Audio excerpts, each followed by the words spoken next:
Hello everyone, today we're here with Dr. Ong, a nephrologist based in Fountain Valley, and today we're just here to ask some questions. So thank you for being here today. Yeah, happy to be here. Thank you so much. What originally drew you to medicine, and what led you into nephrology? When I first started getting into medicine, it was actually starting from high school. When I was a junior in high school, the first thing was being in my anatomy and physiology class. Didn't know much about the human body, but I went into it with an open mind thinking, what about the human body seems like really exciting, really cool. And so even though it didn't get into what we talked about in medicine, it was just introducing me to all the different parts of the body, all the different things that it can do and how fascinating it is.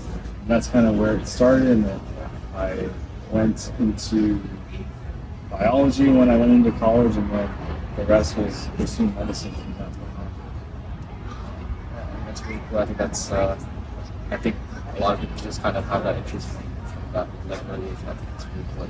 Yeah, and I didn't know it, but that was the catalyst, and I think if those kind of classes are offered in school, in high school, even in college, I think some people find that later on. That passion later on, that's what they should do, just to explore it. And if it's not for them, that's okay. I think it's really cool, like, how school really impacted you and you doing the field that Yeah, and even at the time, I didn't have any mentors or anyone really, so it was just the class that really started all that. And what does a typical day look like for you at work? A typical day for me is unfortunately a 10-hour day. I typically wake up early and start my day early, and mainly to work out because I don't have time after work. But wake up at 4 or so, take an hour to settle myself, and then go to the gym. And then by the time I'm done with everything, get ready for work, I usually get out the door around 7 a.m. And depending on the day, my schedule varies on a day-to-day basis week to week. But if I have clinic, then I have to plan my clinic and hospital rounds around those things.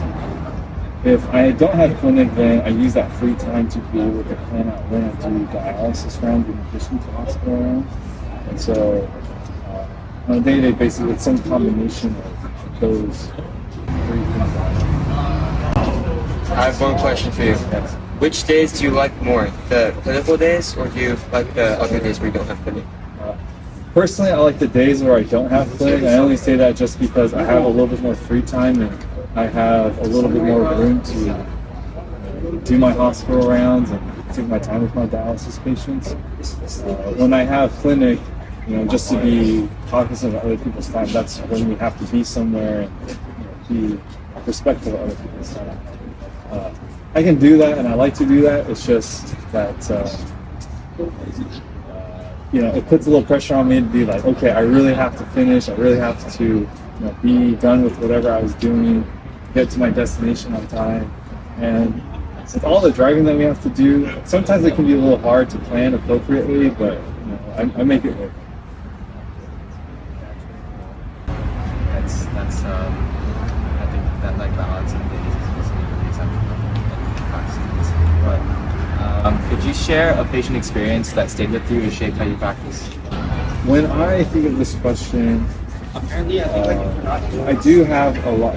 I will share a specific person. So it was someone that I took care of when I started practicing, and it was a patient who was supposed to just have an uncomplicated birth and had a lot of complications as a result of it. She ended up becoming one of my dialysis patients, and for me that was hard, taking care of someone, who, one, was supposed to just come in and have like an uneventful, happy birth, and had all of these, difficulties and just like having a hard time around it. I did whatever I could to try to make it as least painful as possible. I did do something called home hemodialysis with her, and so I had her go to get training at a dialysis center to be able to get trained to do dialysis at home. Because of her newborn, I was cognizant of trying to give her more time to spend at home with her baby and not having to go into the dialysis center, several times a week just to, get dialysis, because I didn't want her to unnecessarily get exposed to, other people and potential illnesses, so her baby can be healthy.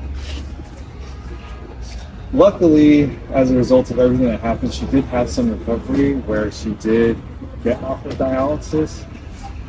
I didn't really do a whole lot in terms of how her body healed, but I did do a lot to try to make this as painless as possible. I ended up getting her off of dialysis because she did have the recovery. Her and her husband were thankful. I hope her baby was thankful. And she's now one of my patients that I see in the clinic, not my dialysis patient anymore, thankfully. But I would say that would be my most impactful patient that I took care of for many different reasons, but yeah, very whirlwind of a case, but luckily a very good outcome at the end of it all things being around Christmas time. They ended up giving me a gift, and they sent it to my office. I wasn't here, and I come back, and there was waiting for me. What I cared more about what she gave me was the card that she wrote me, not necessarily the gift. I don't really care about that, but when I read the card, I got teary-eyed because I could tell that there was a lot of emotion behind what she wrote, and made me think about our time together in the hospital, outside the hospital, our continued relationship that we're going to carry on. It's an amazing experience. What's one challenge in medicine that people outside the field don't really see? I think when we look at how medicine is portrayed, and the only places that we can really see it are in the media and TV. And don't get me wrong, there are cases where it is glorified, and there are cool cases and exciting cases, but it's not really like that on a day-to-day basis, especially for someone like me who practices nephrology.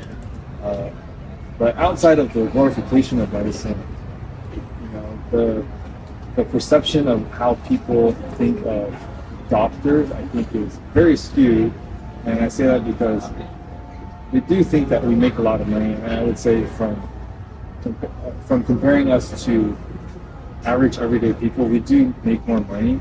But they think that just because we have the title of physician, that we just make so much money that it doesn't matter, and we get the brunt end of the blame of why their co-pays or how much their hospital bills are, which we do a lot to train to take care of these patients, but I don't think that we are the ones that should get the blame of why certain things are expensive or pricey.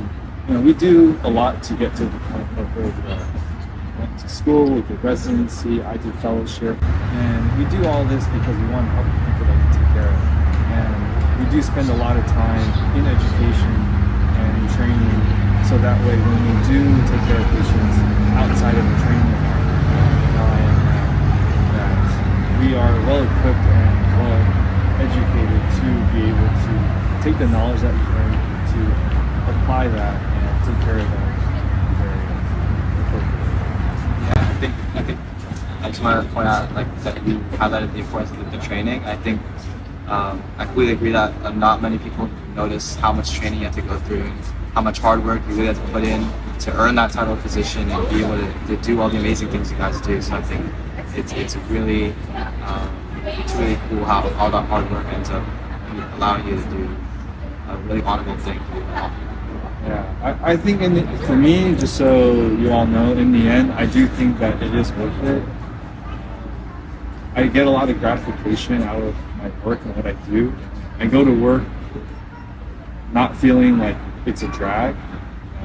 Don't get me wrong, getting up sometimes can be hard, not Not because of the work, but because, sometimes nights can be late. I wake up kind of early, and that part is tiring, but not the part about continuing to treat patients. What are some of the most simple cases you see on a daily basis? Yeah, some of the most simple cases that I see are involving kidneys, of course. Something called hyponatremia, where their sodium levels are lower than expected, and acute kidney injury, in which their kidneys are not working as well as it should, as their baseline, because something happened to them. Chronic kidney disease, I see it every day. So in the clinic, I see it every day. In the hospital, almost not everyone, but a good amount of patients have chronic kidney disease at baseline before coming into the hospital. And dialysis center, even though it's technically called end-stage kidney disease, it's still on the chronic kidney disease spectrum. So I see every form of it at least every day. Yeah, and then how does dialysis help these patients? So dialysis is a modality in which we can use to do the job of someone's kidneys. The reason that we do dialysis is because their own native kidneys do not work. And we have a few kinds of dialysis. We have something called in-center hemodialysis, home hemodialysis, and peritoneal dialysis. Those dialysis modalities are, in some form or another, doing the job of the kidneys, which are to clean the blood and to remove fluid. Kidneys do a lot, and it's not something that people really think about until it doesn't work. Because then when I have to unfortunately tell patients you're going to have to get on dialysis, or dialysis is something I'm going to have to get on. It is a lot, not just for the patients physically, but it is also mentally what it means in that moment in time, but also into the future. I think that's really cool how the technology has been able to kind of allow a lot of people to continue having a good quality of life. It is still evolving, which is good. The United States is going to be implementing some other dialysis modality in the future, and I am very excited about being able to use that. Have you ever felt slightly burnt out or tired while you were training for your specialty? And if so, how did you keep it? Yeah, what I would say is I never traditionally, by definition, felt burnt out as a result of any part of the journey from college all the way up until now. But I will say that there are parts of the journey that are hard. We have to learn a lot and do a lot in a very short period of time. And all that together can be very tiring on our bodies on a day-to-day basis. And sometimes when you go through tough times, like you don't score very well, or there are other things going on around you, or you're comparing yourself to someone else, factors outside of medical training, things that might be heavy on you, it is sometimes hard, and you might feel like you have to kind of recenter yourself and think about different things. Some things that I've had to think about throughout the journey is kind of like, what is the end goal of all this? Not necessarily why am I doing this, but what is the end goal? And I say that because I just got to the end of all of the medical training that I did. I'm in my first year of attending hood, and so I